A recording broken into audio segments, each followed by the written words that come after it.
Bismillahirrahmanirrahim. Alhamdulillahi rabbil alamin.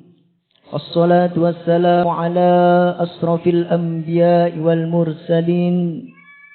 Sayyidina wa maulana Muhammadin wa ala alihi wa ashabihi wa man tabi'ahum bi ihsanin ila yaumiddin, amma ba'd.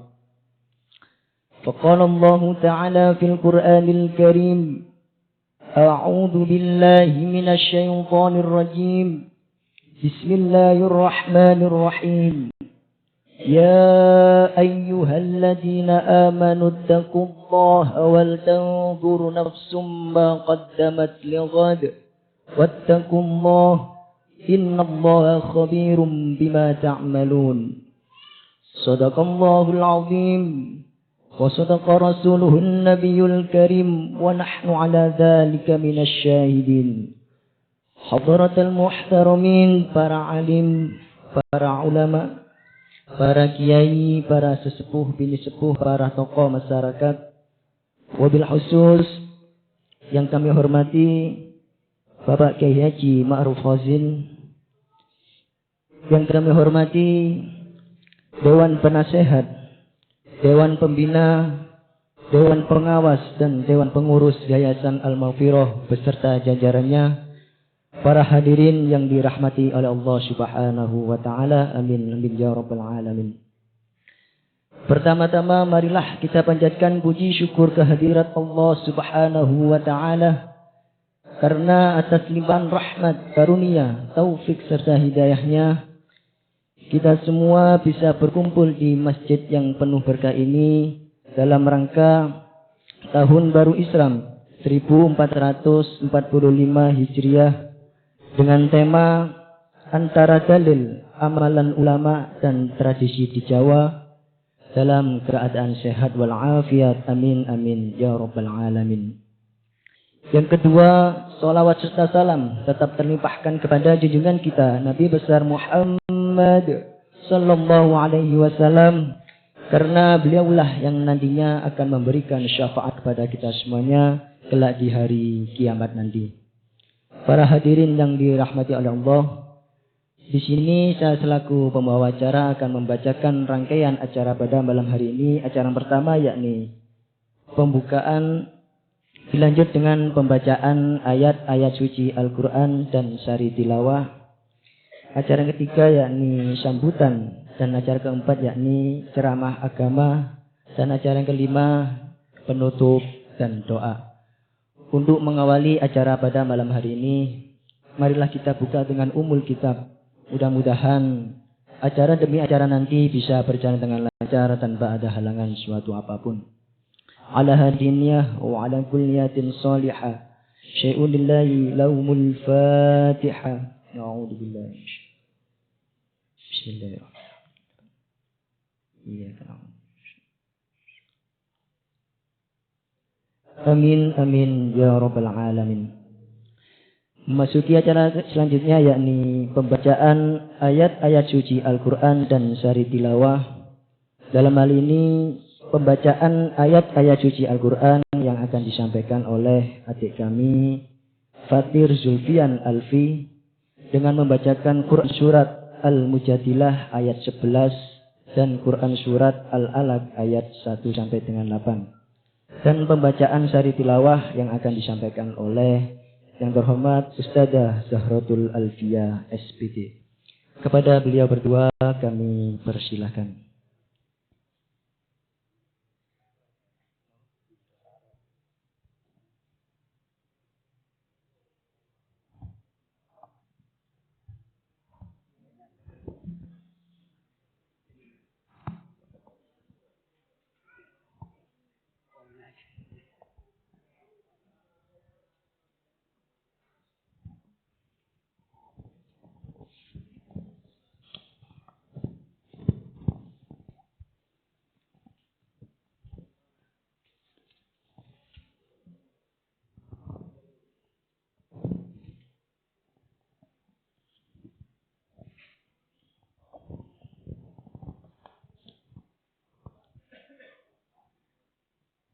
Assalamualaikum warahmatullahi wabarakatuh.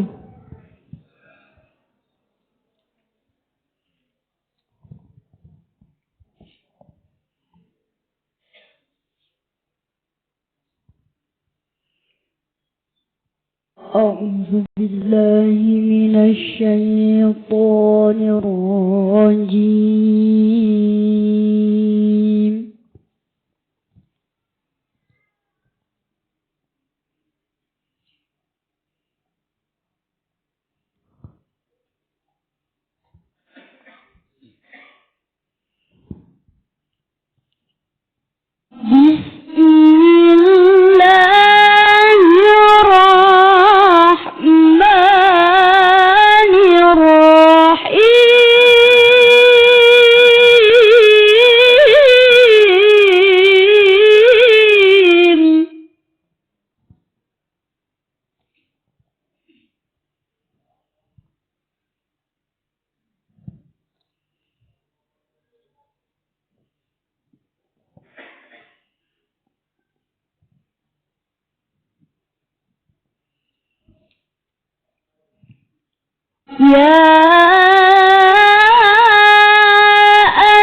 وإذا قيل انشزوا فانشزوا يرفع الله الذين آمنوا منكم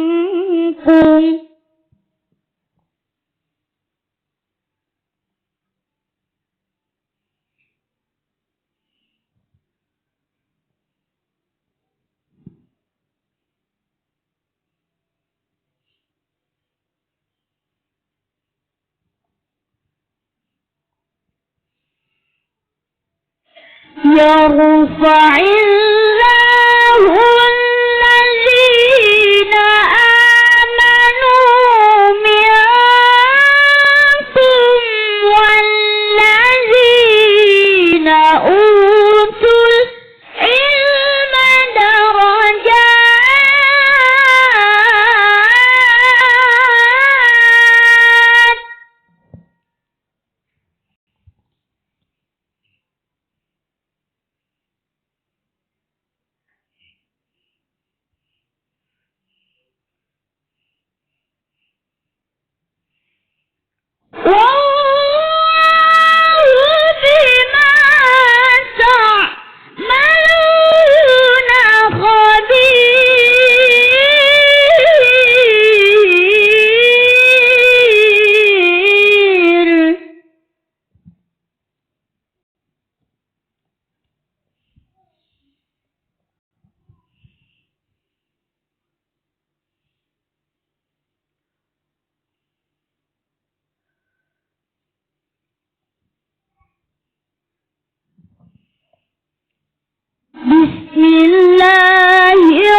Bismillahirrahmanirrahim.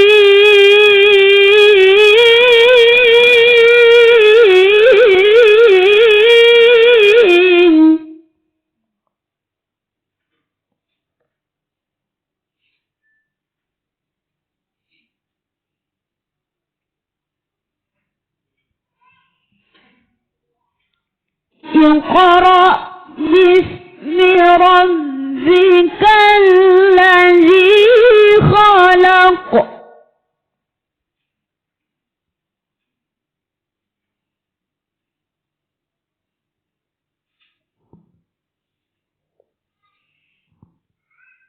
خلق الإنسان من علق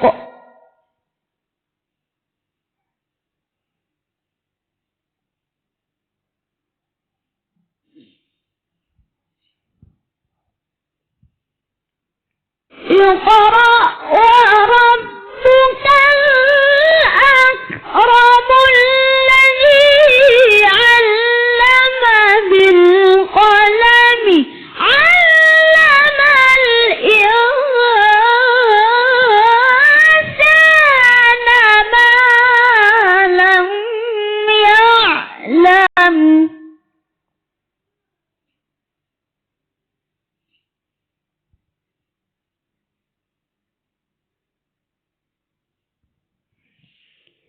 كلا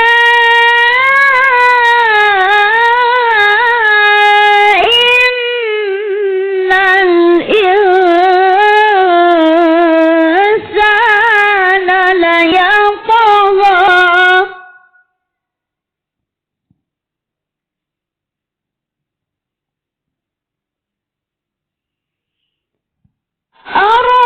أرآه استغنى إن إلى ربك الرجعى صدق الله العظيم.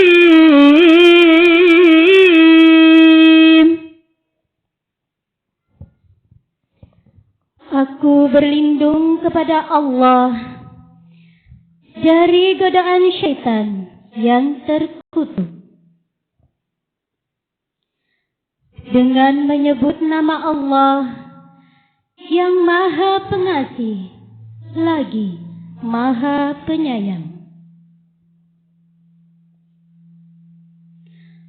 Wahai orang-orang yang beriman, apabila dikatakan kepadamu, berilah kelapangan di dalam majelis, maka lapangkanlah. Niscaya Allah akan memberi kelapangan untukmu.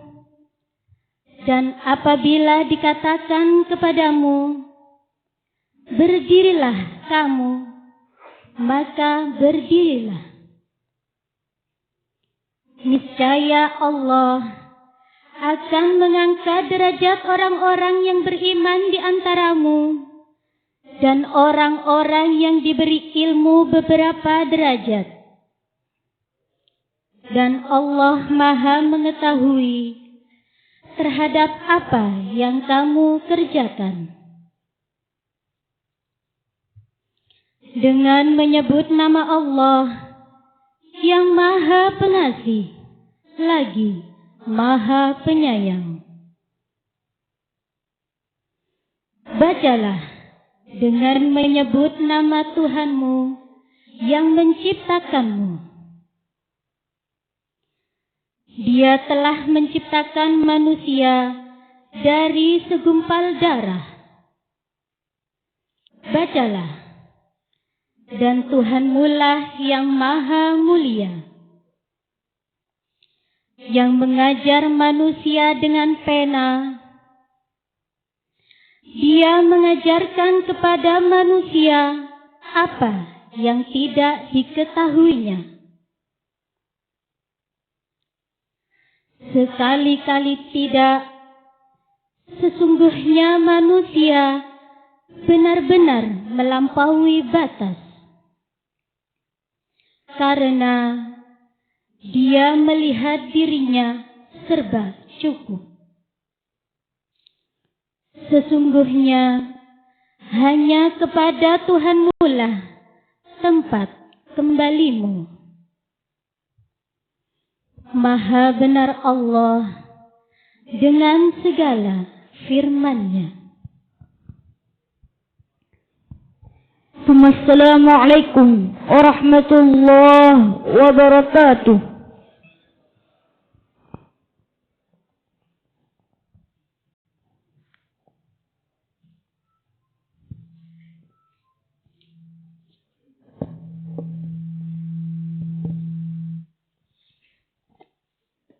Kepada beliau berdua disampaikan terima kasih. Mudah-mudahan dengan mendengarkan pembacaan ayat-ayat suci Al-Quran itu tadi bisa menambah keimanan dan ketakwaan kita kepada Allah Subhanahu wa Ta'ala, khususnya yang membaca, umumnya kepada kita semua yang mendengarkan. Hadirin yang dirahmati oleh Allah, memasuki acara selanjutnya yakni sambutan dari Ketua Yayasan Al-Maghfirah yang akan disampaikan oleh beliau yang terhormat Bapak Insinyur Haji Muhammad Najib. Kepada beliau kami persilahkan.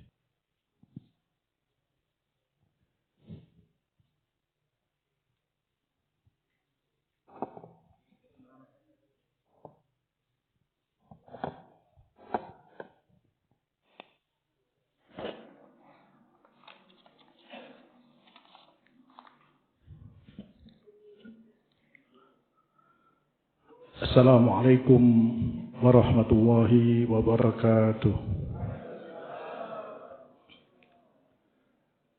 Innal hamdalillah nahmaduhu wa nasta'inuhu wa nastaghfiruh wa na'udzu billahi min shururi anfusina wa min sayyiati a'malina. May yahdihillahu fala mudilla lahu wa may yudlil fala hadiya lahu.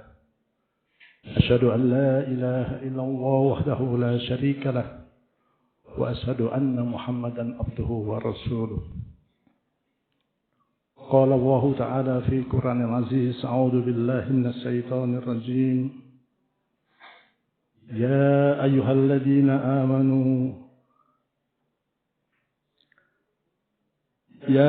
الذين آمنوا اتقوا الله ولتنظر نفس ما قدمت لغد wattaqullah innallaha khabirum bima ta'malun. Shadaqallahul azim. Yang saya hormati Al-Mukarram Bapak Kiai Haji Ma'ruf Qasim yang akan berikan ceramah pada malam hari ini.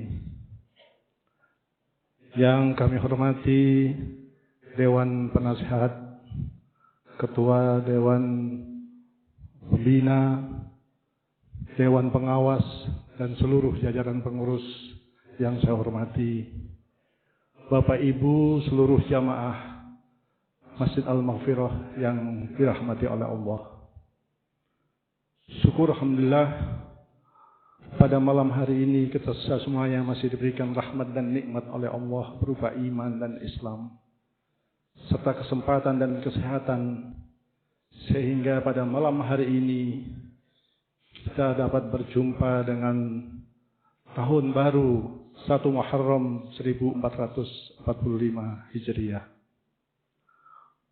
Salawat dan salam mari senantiasa kita aturkan pada junjungan kita Nabi besar Muhammad sallallahu alaihi wasallam.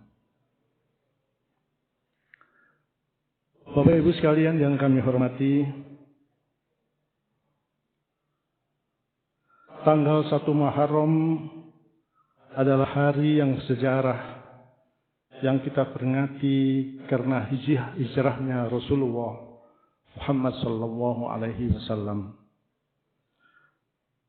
Dan salah satu hikmah yang bisa kita ambil dari peristiwa Hijriah ini, 1 Muharram Hijriah ini adalah kita harus juga berhijrah dari kebatilan dan kemungkaran untuk menuju jalan yang diridhai oleh Allah Subhanahu wa taala. Dan saat ini sudah saatnya kita untuk bermuhasabah, berintrospeksi diri atas segala kesalahan ataupun kekhilafan yang kita lakukan di masa lalu, untuk kita perbaiki di masa mendatang. Karena Allah tentu akan berikan rahmat-Nya hanya di masa yang akan datang di akhirat nanti. Allah Subhanahu wa taala telah berfirman dalam surat Al-Hasyr ayat ke-18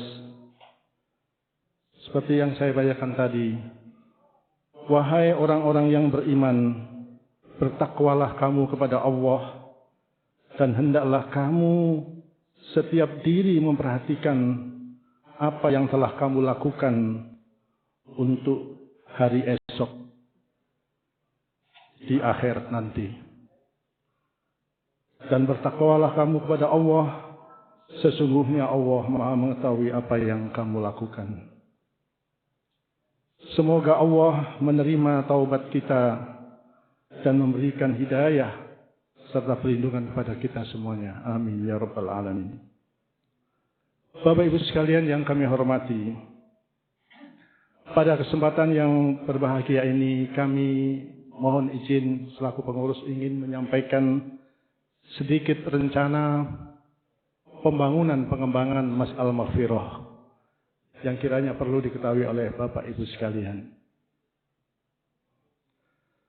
Masjid Al-Maghfirah ini di dalam kegiatan rutin untuk pengajian baik Bapak Ibu maupun anak-anak kita, alhamdulillah selalu banyak sekali para peserta ataupun santri yang ikut dalam pengajian ini. Sehingga ketika pengajian ini dilaksanakan pada hari tertentu, tempat yang ada ini sudah tidak mencukupi lagi untuk kapasitas dari, terutama untuk ibu-ibu yang ngaji pada hari Rabu, Ahad dan hari-hari lain. Sehingga kami merasa bahwa kita memerlukan suatu pelaksanaan pembangunan untuk perluasan ruang kelas bagi ibu-ibu, bapak-bapak maupun anak-anak kita yang belajar Al-Quran. Salah satu tempat yang paling mungkin untuk dilakukan pembangunan di masjid ini adalah di atas ruang sekretariat. Karena lahan yang ada di Masjid Al-Maghfirah ini sangat terbatas.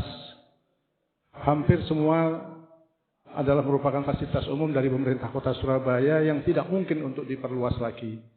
Sehingga salah satunya adalah kita harus meningkatkan atau membuat bangunan tingkat dari ruang sekretariat. Yaitu ada terlihat bangunan yang masih terputus.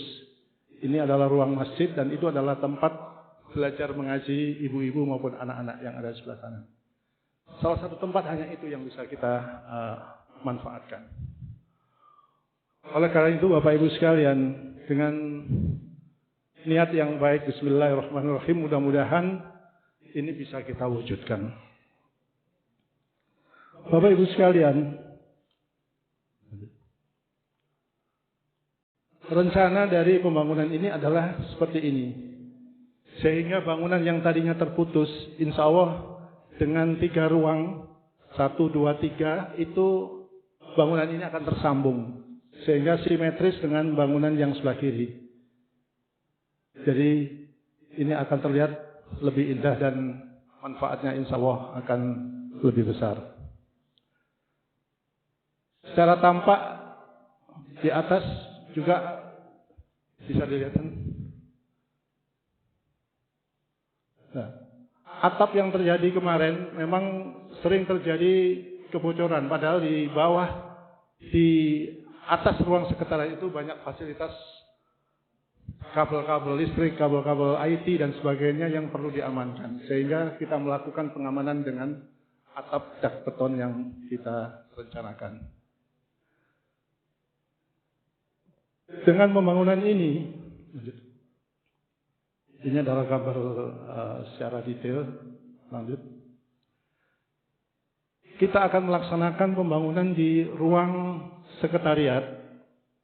Jadi di ruang lantai 1 itu hampir semuanya akan dilakukan pembangunan kolom-kolom baru dan tambahan untuk balok-balok beton. Sehingga interior daripada ruang-ruang yang ada di sekretariat, mungkin juga di mihrab, di ruang audio atau ruang sound system, ini sound system juga sekarang sudah dipindah. Kemudian ruang Aisyah yang biasa dipakai oleh ibu-ibu Nurjannah, dan juga perluasan ruang Arafah yang itu juga sering dipakai oleh pengajian ibu-ibu. Ini lebih kurang 180 meter persegi. Ini pada prinsipnya adalah pembangunan struktur dan perbaikan interior yang sekarang memang kondisinya juga sudah kurang baik. Kemudian di lantai 2, insya Allah akan ada 3 ruang kelas baru untuk mengaji tadi, yang berukuran 5 kali 6,5 meter. Kemudian ada tambahan 1 aula dengan ukuran 7,5 kali 10 meter. Jadi kalau kita total luas bangunan secara total ini adalah hampir 280 meter persegi. Perkiraan biaya yang ada, insya Allah bangunan ini akan kita laksanakan untuk lantai 1 dalam waktu 3 bulan. Karena kita khawatir nanti bulan Oktober itu biasanya sudah mulai turun hujan, sehingga ini sudah kita mulai pada tanggal 6 Juli kemarin. Mudah-mudahan untuk lantai 1 sudah dak beton, itu bisa selesai pada tanggal 15 Oktober. Artinya sudah tertutup dan insya Allah hujan tidak ini. Kemudian yang lantai 2 itu membutuhkan waktu lebih kurang 2,5 bulan dan insya Allah akan selesai pada tanggal 18 November. Untuk lantai 1, tahap 1 yang kita akan laksanakan dalam waktu dekat ini, diperkirakan biayanya adalah 503 juta dan lantai 2 nanti 334 juta. Semua bangunan yang di lantai 2 itu akan kita tutup atau kita sekat dengan folding door, artinya pintu yang bisa sewaktu-waktu dibuka. Ini adalah animasi daripada bangunan yang kita akan bangun. Di sana ada 3 ruang kelas yang semuanya nanti akan disekat dengan pintu yang bisa dibuka secara ini. Apabila ruangan itu dibutuhkan untuk aula atau dibutuhkan untuk kapasitas yang lebih besar. Jadi ini ada 3 ruang kelas.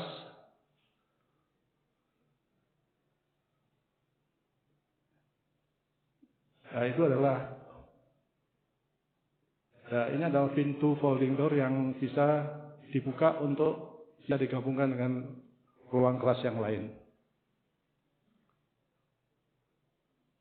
Begitu juga dengan ruang utama atau ruang aula yang direncanakan. Jadi ada 3 kelas yang berdampingan, kemudian 1 aula dengan ukuran yang lebih besar. Itu pun juga kita tutup dengan koridor, sehingga ruangan ini akan los dengan ukuran lebih kurang 8 kali 25 meter. Jadi hampir 200 meter. Dari mulai sekretariat sampai ke belakang sini. Ini lebih kurang 200 meter persegi. Dan insya Allah selama pembangunan pelaksanaan pembangunan ini kita tidak mengganggu mihrab atau imam, tempat imam yang ada di sana. Jadi kita usahakan masjid ini ruang utamanya tidak terganggu dengan pelaksanaan pembangunan yang ada. Jadi aktivitas untuk sholat maupun untuk pengajian, ceramah dan sebagainya tetap bisa dilancarkan. Dan alhamdulillah ini pelaksanaan sholat imam yang ada yang di ruang utama juga sudah tetap bisa kita manfaatkan dengan ini. Tentunya dengan pengamanan ducting atau ini yang ada di atas mihrab tersebut. Nah, ini adalah aula yang akan kita bangun. Bapak Ibu sekalian yang kami hormati, selanjutnya saya mau izin sedikit untuk menjelaskan kegiatan yang kita lakukan di hari 1 Muharram tahun baru Hijriah ini. Tadi pagi alhamdulillah telah dilaksanakan khatam Al-Quran khatmil Quran yang dilaksanakan mulai ba'da salat subuh. Insya Allah sebelum duhur tadi sudah selesai.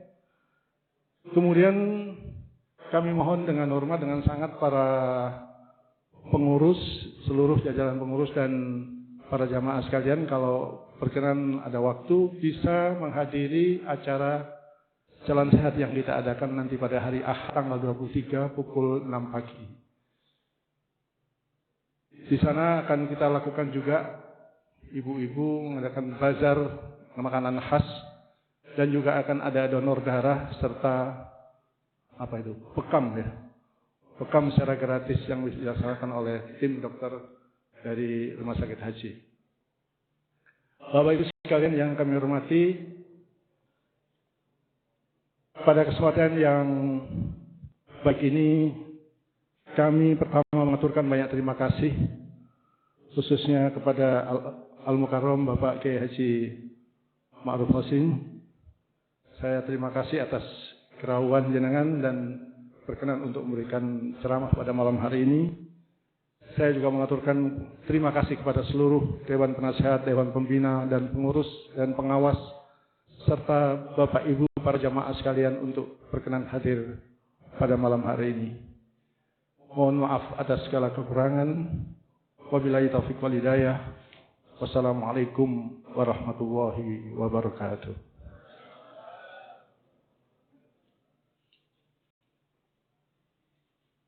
Kepada beliau disampaikan terima kasih. Para hadirin yang dirahmati Allah, memasuki acara inti yakni Mau'idatul Hasanah yang akan disampaikan oleh beliau yang terhormat Bapak Kiai Haji Ma'ruf Hashim dengan tema antara dalil amalan ulama dan tradisi di Jawa. Kepada beliau kami persilahkan dan dimohon tutup dengan doa.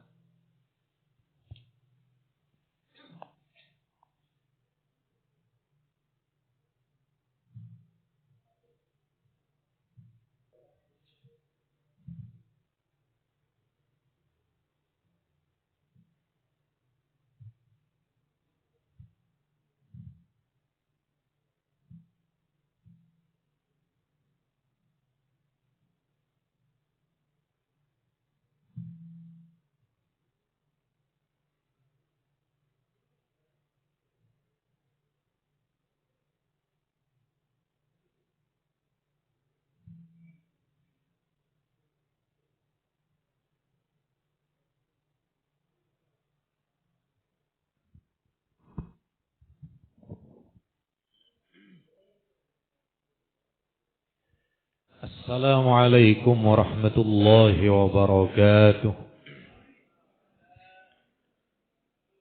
Yang hadir banyak, tapi yang jawab salam saya cuma bapak-bapak. Saya doakan yang jawab salam berikutnya semoga rezekinya lancar semua, bisa berangkat haji dan umroh. Assalamualaikum warahmatullahi wabarakatuh.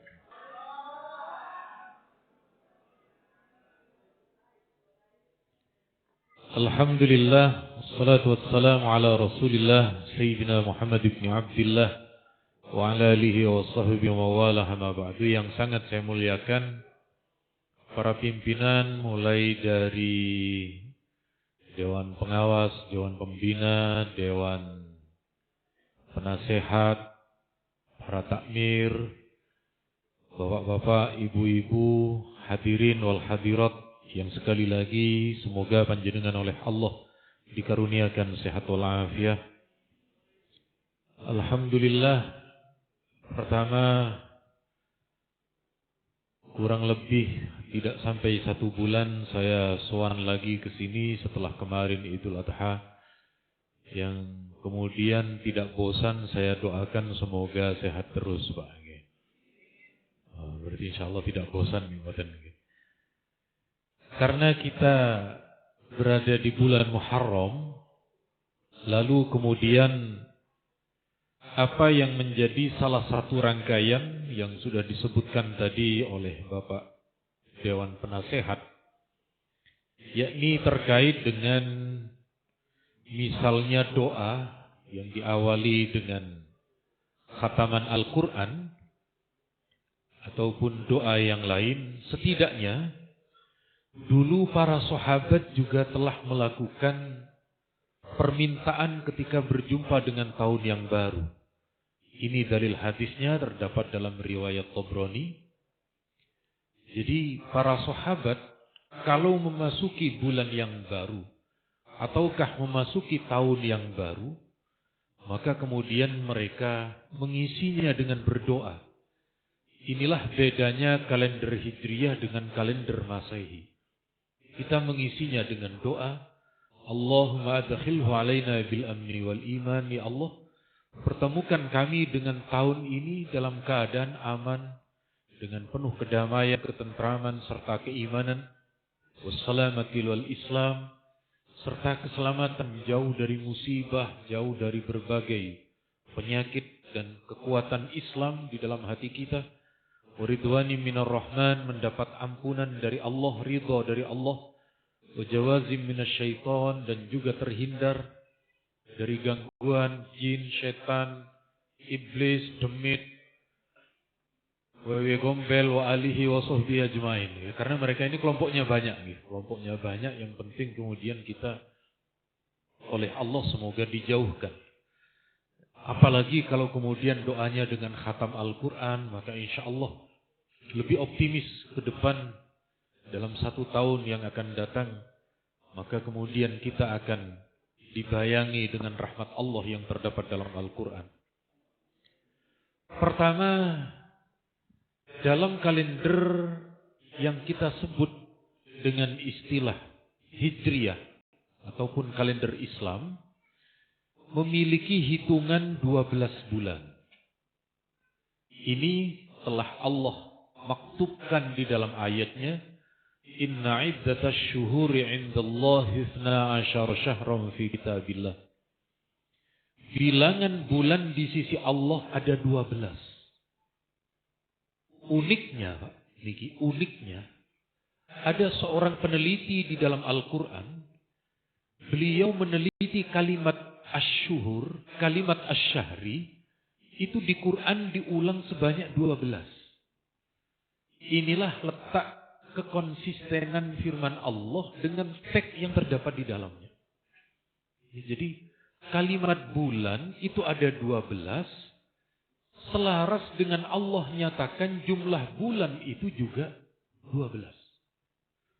Bahkan ini ada yang jauh meneliti kalimat yaum, kalimat hari di dalam Al-Quran setelah dihitung, di Quran itu berjumlah 365 hari. Jadi ada kesesuaian di situ antara firman Allah dengan realitas yang ada. Kok banyak yang manggut-manggut niki nopo niki? Dalam hari libur malam-malam kok manggut-manggut? Niku maknanya ada 3 nih.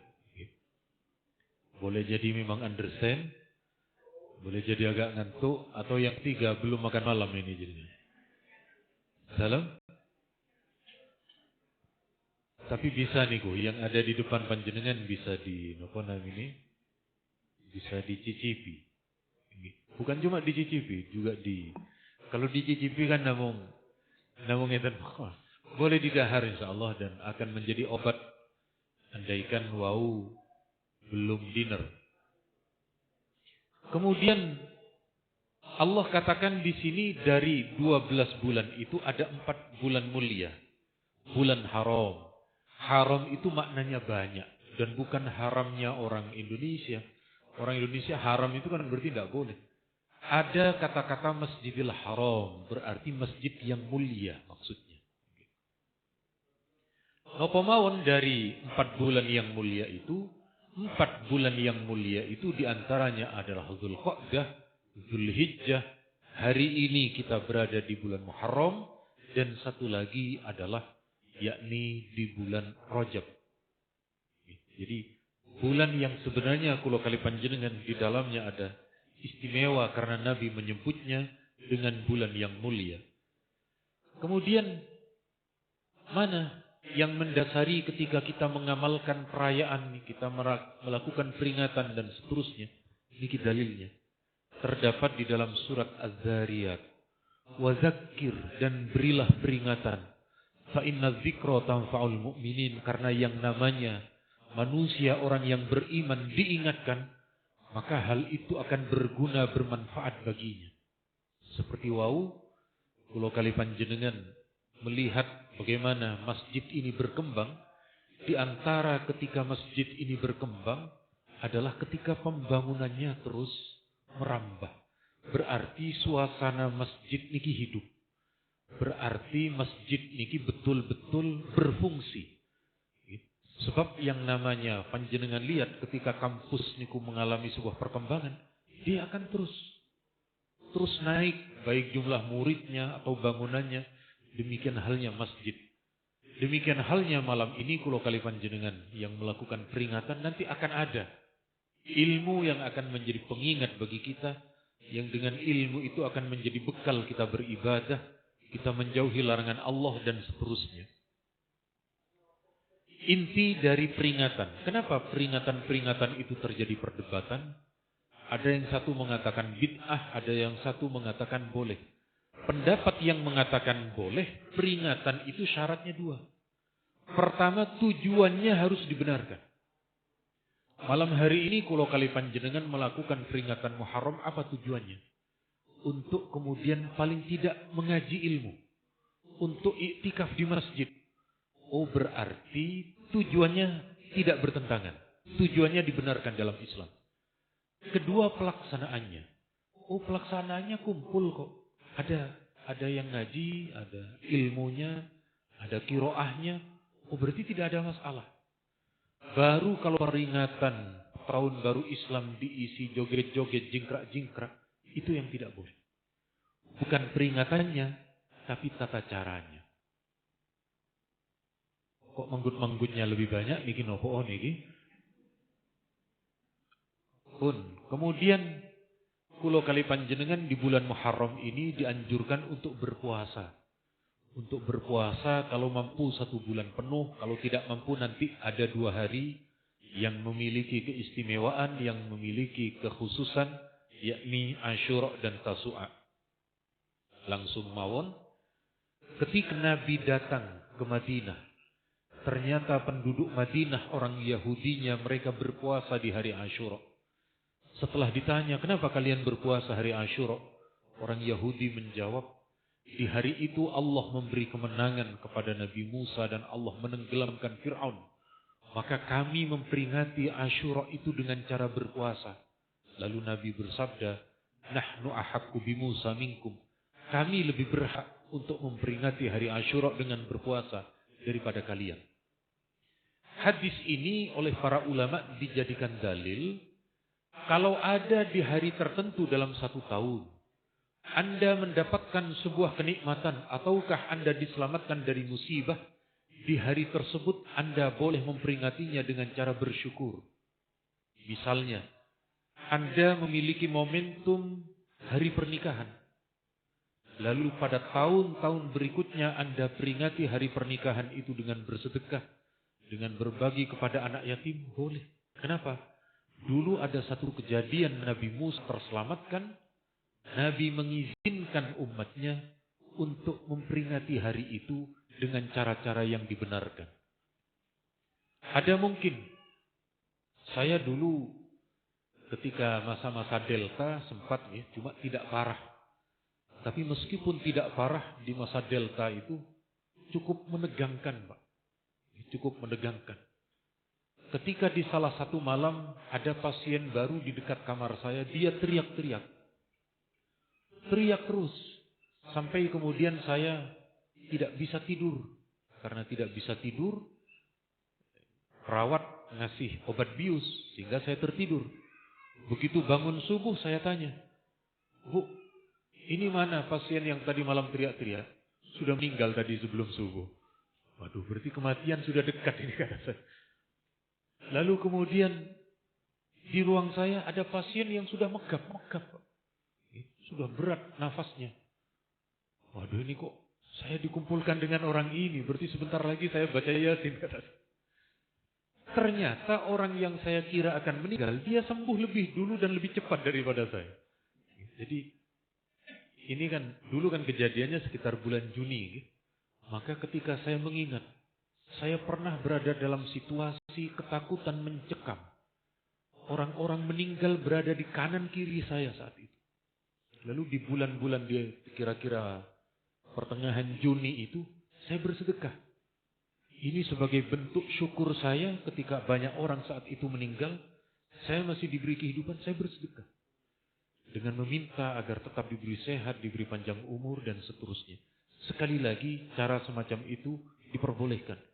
Atau panjenengan begitu lama mengidamkan sebuah rumah, begitu berhasil memiliki rumah, panjenengan tahun berikutnya, alhamdulillah ini rumah idaman saya, lalu panjenengan bersedekah, panjenengan ngundang khataman Quran dan lain sebagainya, itu boleh.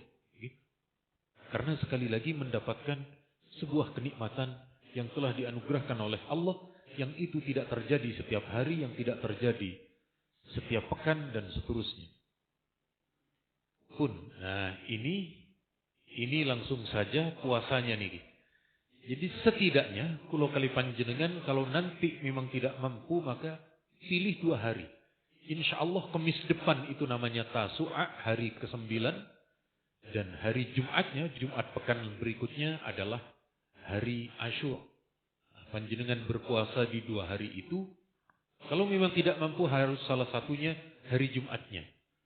Kenapa? Itu bentuk minimal, Pak. Kenapa kok minimal? Karena kita sudah terbiasa dengan konsep minimalis. Beli rumah tipe minimalis. Bangunan masjid minimalis. Aksesoris HP minimalis. Akhirnya katut ke ibadahnya. Demikian halnya ketika masuk kota amal juga biasanya yang dimasukkan adalah pokoknya aku ngoten mawon lagi. Begitu kota amal lewat, panjenengan sudah siapkan, ternyata yang keluar gambar Pak Karno, ini dimasukkan lagi nih, Bu. Begitu gambar biru I Gusti Ngurah Rai ataupun Juanda, dimasukkan lagi. Cari gambar pahlawan yang pegang golok, baru dimasukkan. Makanya ada yang bercanda mengatakan pahlawan paling merakyat itu adalah Patimura. Kenapa? Karena Patimura yang paling sering datang ke masjid, Patimura yang paling akrab dengan anak yatim, Patimura juga yang ke tempat-tempat yang memang kulo kali panjenengan kalau urusan ibadah, jangan katut minimalis. Paling boten sesekali niku nggih sedengalis lah. Nopo sedengalis niku? Nggih sedengan ngoten apa? Enten lis barang kan niku untuk menyesuaikan dengan minimalis niku wau. Yang kedua, yang kedua amalan Asyura niku yang memiliki dalil hadis adalah menambah uang belanja untuk istri dan anak panjenengan, Pak. Melihat hadis ini banyak ibu yang langsung memotret laptopnya. Jangan khawatir, saya share nanti ini ke Bapak Takmir. Kenapa kok difoto? Bojoku gak melok ngaji, kata ibu-ibu. Di hadis ini Nabi bersabda, man wasa'a ala iyalihi fi yaumi Asyura, barang siapa yang menambah tambahan belanja untuk keluarganya di hari Asyura, maka Allah tambahkan baginya rezeki dalam 1 tahun. Langsung, Pak. Seneng napa boten, Bu? Ibu-ibu seneng, bapak-bapak senep niki. Napa? Karena akhir bulan niku nanggung tanggal 29 niku. Itu ndak bisa ditunda tanggal 2. Boten saged sebab Asyura niki tidak mengikuti kalender umum. Maka kula kali panjenengan bisa mempalaken.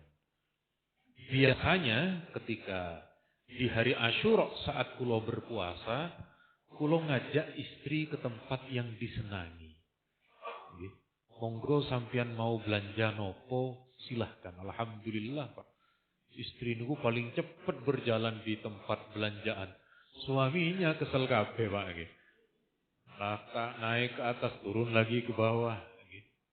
Sampailah istri niki ke toko emas. Begitu nyampe ke toko emas, ya ini gimana gelang? Kulo diam sambil manggut-manggut. Bagaimana dengan kalung gelang? Kulo diam juga manggut-manggut. Cincin semua ditunjuk dan kulo tetap diam dan manggut-manggut. Istri saya curiga, sampean kok diam terus? Saya katakan, Dek, ada pepatah, diam adalah emas. Wah, gak oleh. Moncek larangi. Tapi kalau baju nggih boten napa-napa atau emas yang agak kecil-kecil pokoknya ndak terlalu mahal nggih enten lah. Cuma nek kelarangan nggih boten cukup.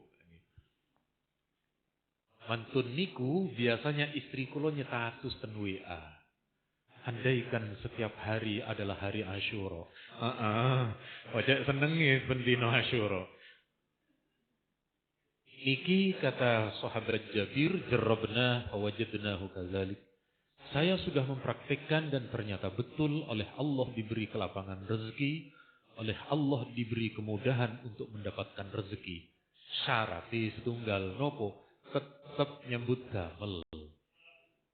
Tetap makaryo kata orang Surabaya. Cuma kulo kali panjenengan mekaten. Rezeki niku lebih banyak pintu yang belum kulo kali panjenengan ketahui. Makanya dengan cara ibadah, dengan cara enten hadis niki, kulo kali panjenengan membuka keran-keran pintu rezeki yang lain. Kulo tanglet. Rezeki niku ada yang mengatur napa boten, Pak? Bu, rezeki niku ada yang mengatur napa boten? Ada. Andaikan rezeki niku tidak ada yang mengatur, maka orang yang tokonya 24 jam mestinya lebih kaya daripada yang buka setengah hari. Nyatanya boten. Ada orang yang buka toko setengah hari tapi lebih kaya daripada yang buka 24 jam. Berarti kan ada yang maha mendesain. Kalau rezeki niku tidak ada yang mengatur, maka mestinya orang yang jualan batu-batu besar lebih kaya daripada yang jualan batu-batu kecil. Nyatanya banyak yang jualan batu kecil lebih kaya. Nopo yang batu besar, batu cor-coran. Ternyata lebih kaya yang jual batu kecil. Batu nopo? Batu permata. Batu akik. Batu nopo malih? Salam? Berarti enten sing ngatur nih. Andaikan rezeki niku los-losan tidak ada yang ngatur, mestinya yang fisiknya paling besar, merekalah yang paling kuat. Karena dengan tenaganya, dia bisa melakukan apa-apa. Tapi nyatanya terkadang bodyguardnya besar, bosnya kecil, krempeng, kurus. Tapi justru dia yang menggaji yang besar. Berarti nopo? Oh, berarti pun enten nih yang menjatah rezeki. Nah, kulo kali panjenengan ketika mencari rezeki jangan lupa terhadap zat pemberi rezekinya. Jangan hanya karena alasan mencari rezeki sholat duhurnya ditinggal. Kelintu nih. Makanya kulo kali panjenengan dengan cara semacam ini mendekat kepada Allah, mencari pos-pos terbukanya pintu rezeki bagi kulo kali panjenengan. Cek boten ngantuk, monggo salawatan riyen. Salatullah salamullah ala Taha Rasulillah. Salatullah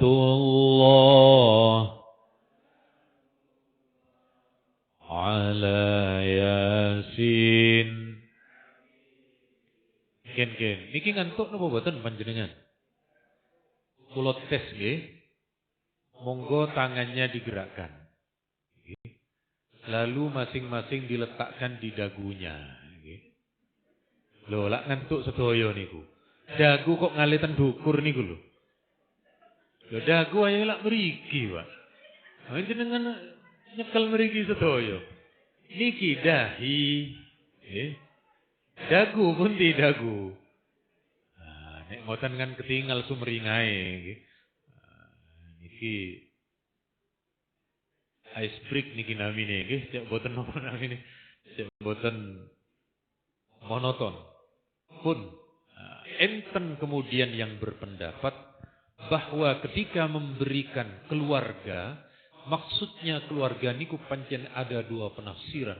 Ada keluarga secara biologis, anak istri kita, ada juga keluarga itu maksudnya adalah orang yang memerlukan, yakni fakir miskin dan anak yatim.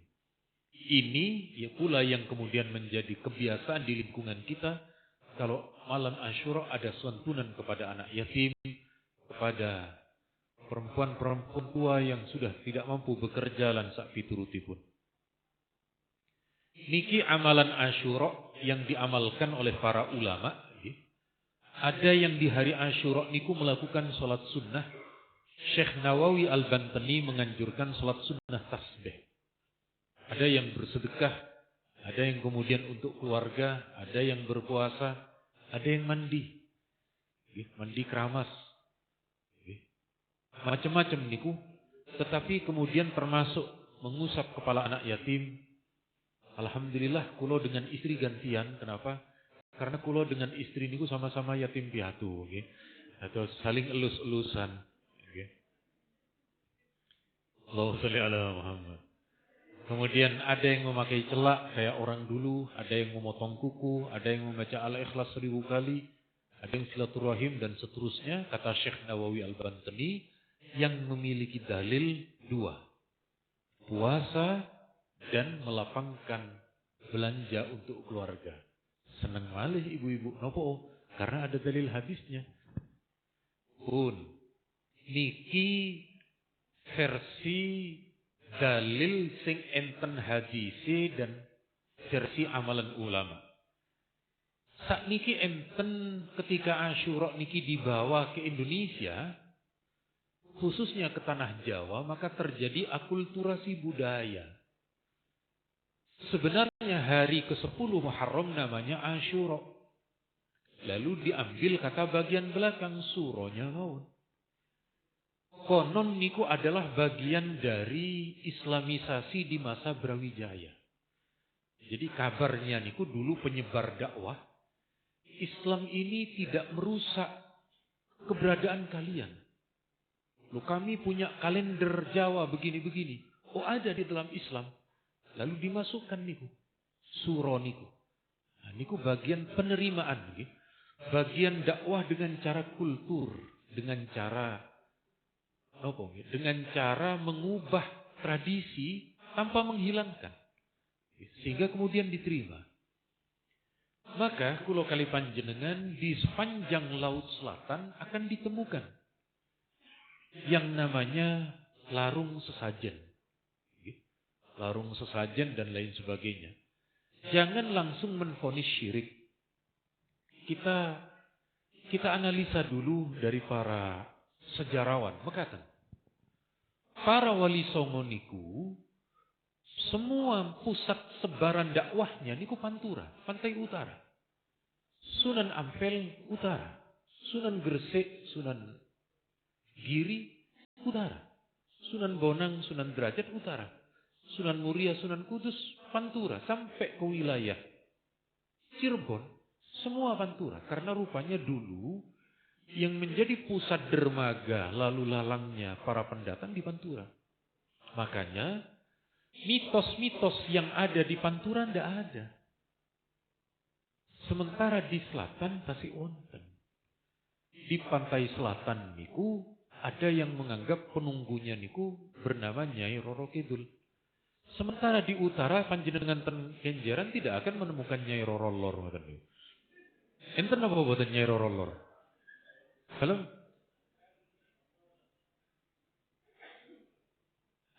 Ranten nopo? Karena dakwah yang dahulu oleh para wali songo niku dikuatkan niku di sepanjang niki. Nah, dulu ini juga pendapat dari para analisa sejarah. Dulu terbukti lagi ketika penyebaran dakwah niku karena yang pusatnya di Pantura, dulu yang bernama Arab niku di daerah Pantura niki. Muhammad Amin, Muhammad Yakin niku di daerah sini. Sementara yang menggunakan nama Jawa niku ada di pantai selatan. Di pertengahan niku campuran. Muhammad Yarminto ngoten niku. Niku keranten percampuran berada di tengah. Tapi lambat laun karena terjadi apa namanya pernikahan silang mantu macam-macam disampun apa namanya sampun terjadi semacam nopo nggih tidak bisa ditentukan dengan nama. Kan Surabaya kada sing nama sinten namanya Mas Kartolo ngoten niku Mas Ngadimin nggih kada. Tapi dulu niku sekali lagi pernah budaya Islam karena lebih kuat di utara, niku mendominasi. Tapi sekali lagi boten pengaruh terkait dengan nama. Maka niki, tidak bisa orang yang larung sesajen tiba-tiba dikatakan syirik, tidak bisa. Keranten niki, para ulama kita menjelaskan begini. Kalau ada orang menyembelih kambing, menyembelih kerbau, menyembelih hewan nopo mawon, kalau dia menyembelihnya menyebut nama Allah, Bismillahirrahmanirrahim, lalu disembelih. Setelah disembelih lalu dagingnya niku disedekahkan dengan berharap agar dijauhkan dari gangguan setan, agar dijauhkan dari musibah, berarti boleh. Sampun betul caranya itu. Yakni caranya menyembelih untuk Allah lalu dimakan bersama-sama. Letak kekurangannya adalah eman-eman kepalanya dilarungkan ke laut. Niku mawon yang kemudian. Tapi karena niki sampun menjadi budaya, maka Habib Lutfi memberi kesimpulan mengatakan, ketika mereka melakukan itu, niatkan saja kepala sapi, kepala kambing yang dilarut supaya dimakan oleh ikan-ikan yang berada di dalam laut. Itu bisa terhindar. Sementara kalau kemudian menyembelihnya niki, menyembelihnya, saya persembahkan kambing ini untuk penunggu pohon asem. Baru niku masuk kategori yang tidak diperbolehkan. Kenapa? Karena dia telah dipersembahkan kepada selain Allah. Maka nih kalau kali panjenengan nek enten nopo-nopo, tetap niatnya membaca bismillah. Misalnya kalau kali panjenengan punya rumah, selamatan punya rumah baru dengan cara menyembelih ayam atau pesan di catering dengan niat supaya rumah niku oleh Allah diberikan keberkahan, orang anak yang ada di dalamnya merasa betah, boten macam-macam dan seterusnya. Kulo pernah membeli sebuah rumah. Kulo membeli sebuah rumah niku ketika datang kulo ajak konco-konco khataman Quran, kulo doa dan macam-macam. 1 bulan, 2 bulan setelah niku kemudian ada tetangga. Tetangga niku bilang, sampean di rumah itu enggak ada apa-apa, enggak ada apa-apa. Terus cerita, sebelum sampean enggak betah di sini. Kenapa? Macam-macam. Kenapa? Kulo kali panjenengan nyuwun kepada Allah. Meminta kepada Allah agar kan enten mawon niku sing. Ada faktor orang tiba-tiba anak menangis tidak betah, tiba-tiba istri muring-muringan ngoten niku. Yang sebelum-sebelumnya padahal tidak begitu. Ini memang kulo kali panjenengan setidaknya dengan meminta pertolongan kepada Allah lalu kemudian akan sedikit lebih dimudahkan. Enten malih sing jamasan pusaka ngumbah keris. Bapak-bapak gada keris napa boten? Lho kok mesem-mesem sih. Kula tanglet keris sing saestu, Pak. Oh jenengan niki. Nek niku keris kala monyeng boten tanglet kula nggih. Biasanya kula kali panjenengan nggih. Ini biasanya rumah kakek kita. Kalau hari ini kula perumahan jarang melihat niku, Pak. Nggih. Paling sing wonten niku nggih foto atau napa namine piagam penghargaan yang dipajang. Kalau orang-orang lama niki biasanya yang dianu niku, yang diletakkan niku di atas rumah. Berarti sampun mulai bergeser niku. Sudah mulai terjadi pergeseran. Tapi tasik wonten dari sebagian orang-orang kita yang kemudian turun-temurun diceritakan oleh kakeknya, oleh bapaknya, dan karena mungkin apakah karena faktor ilmu ataupun faktor yang lain nancep sampai menjadi keyakinan. Kulo kali panjenengan bagi sebagian orang modern hal yang semacam ini masih dianggap sebagai tontonan, sebagai kunjungan wisata. Ten Ponorogo, ten pundi. Tapi bagi mereka yang sudah mantep niki Mereka memiliki keyakinan tertentu. Terus pundi, bagaimana pandangan ulama kita terkait dengan hal ini? Terus mekaten. Dulu dijumpai bahwa dulu di zaman sahabat ketika banyak peperangan, mereka memiliki alat perang namanya pedang. Dan ternyata dulu pedang-pedang para sahabat, para ulama kita yang dulu zaman penyebaran karena sedang menghadapi Imperium Romawi dan Persia, pedangnya niku dihias. Kalau cuma sekedar dihias, boleh. Ulama kita tidak mempermasalahkan. Nah, yang bermasalah ketika berkaitan dengan masalah pusaka niku, kalau muncul keyakinan, ini kalau keris ini tidak diumbah, saomah loro kabeh. Lah niku. Niku yang kula kali panjenengan perlu diluruskan. Ya apa? Yang memberi penyakit, memberi rezeki, bukan keris, tapi Allah. Kula kali panjenengan juga mengatakan, berkaitan dengan tombak. Ini tombak memperlancar rezeki. Sanes. Yang memberi kelancaran niku Allah. Kula kali panjenengan usaha dan bekerja. Terus sekali lagi, alat-alat semacam niku boleh panjenengan jaga di rumah, panjenengan damel hiasan, monggo. Kalau ketika panjenengan membeli karena panjenengan kolektor, maka panjenengan ini, untuk pesugihan macam-macam.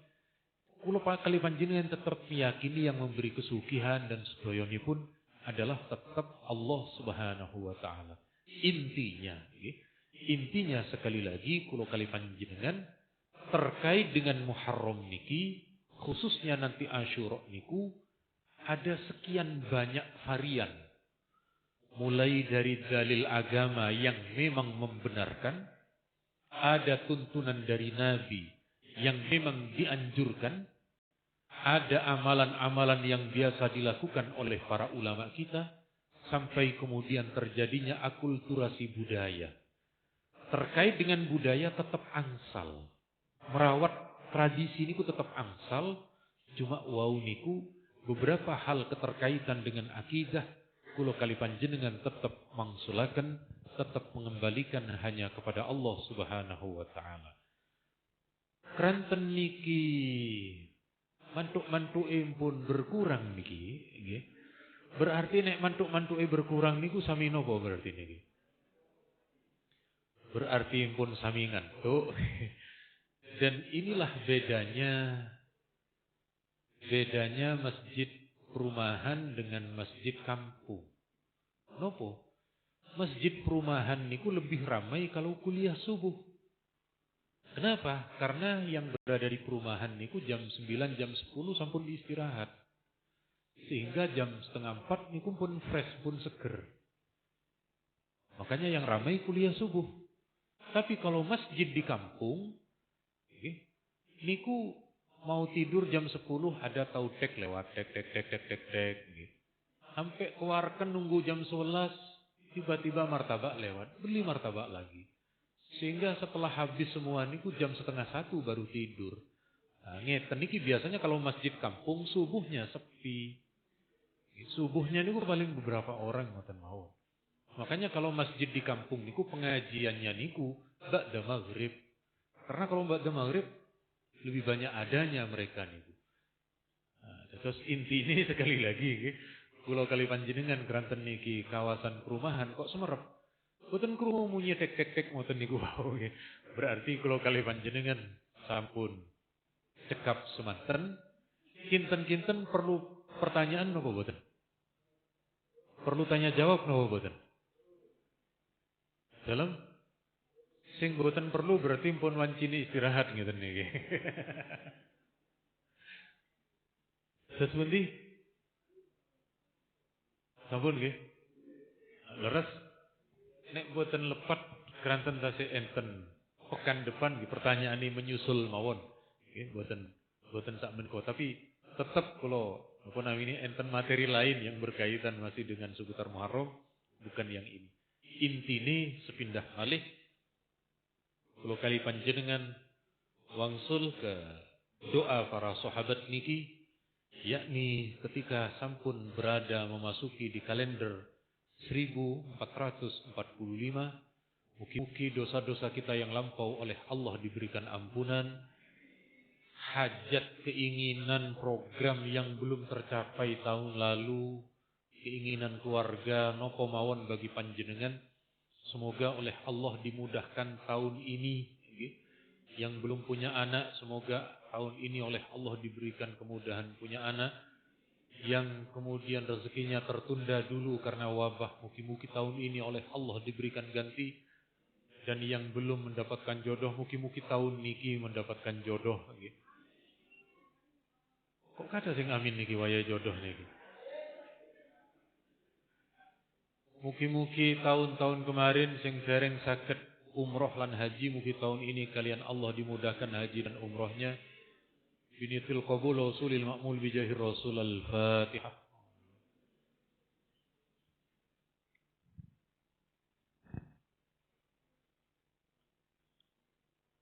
Keranten wau kali Mas MC sampun ditunjuk bagian doa, maka monggo kalau kali panjenengan dalam doa meminta kepada Allah apa yang menjadi hajat panjenengan sekali lagi dikabulkan. Bismillahirrahmanirrahim. Allahumma shalli wa sallim ala abdika wa rasulik sayyidina Muhammad. Alhamdulillahirabbil alamin. Rabbana zalamna anfusana wa lam taghfir lana wa tarhamna lanakunanna minal khasirin. Rabbana hab lana min azwajina wa dhurriyyatina qurrata a'yun waj'alna lil muttaqina imama. اللهم لا سهل إلا ما جعلته سهلا فسهل لنا أمورنا واشرح صدورنا واقض حوائجنا حوائج الدنيا والآخرة. اللهم لا سهل إلا ما جعلته سهلا فسهل لنا أمورنا واشرح صدورنا واقض حوائجنا حوائج الدنيا والآخرة. ربنا آتنا في الدنيا حسنة وفي الآخرة حسنة وقنا عذاب النار. وصلى الله على سيدنا محمد الحمد لله رب العالمين. الفاتحة.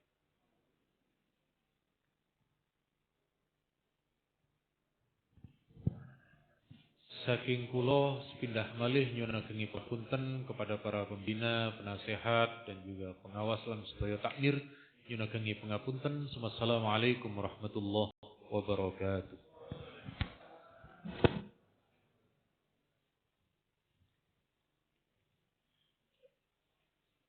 Kepada beliau disampaikan terima kasih. Para hadirin yang dirahmati Allah, itulah tadi mau'idatul hasanah dan doa penutup yang disampaikan oleh beliau yang terhormat Bapak Kiai Haji Ma'ruf Fauzin. Semoga apa yang beliau sampaikan tadi dapat bermanfaat kepada kita semuanya di dalam kehidupan sehari-hari. Amin amin ya rabbal alamin. Saya selaku pembawa acara mohon maaf atas segala kekurangan.